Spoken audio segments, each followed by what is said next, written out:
તો હાલ સમાચારમાં બસ આટલું જ. જતા જતા એક નજર સ્પોર્ટ્સના અહેવાલ પર.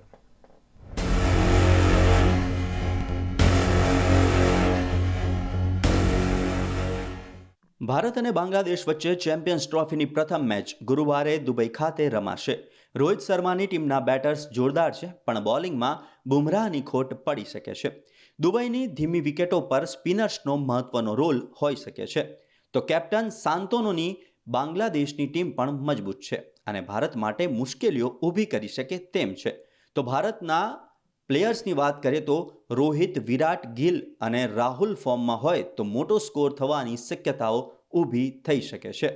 તો બાંગ્લાદેશના કેપ્ટન સાંતોનો, મહેમુદુલ્લાહ બેટિંગમાં તો તસ્કીન અને મુસ્તફિઝુર રહેમાન બોલિંગમાં ભારે પડી શકે તેમ છે. ખેલ મહાકુંભ 3.0 અંતર્ગત મધ્ય ઝોનની ભાઈઓની football tournament Nikol sports complex Ahmedabad ખાતે યોજાઈ હતી. 7 દિવસીય ટુર્નામેન્ટમાં અંડર 14 અને અંડર 17 અને ઓપન એજ ગ્રુપની સ્પર્ધામાં કુલ 513 ખેલાડી ઉત્સાહભેર ભાગ લીધો હતો.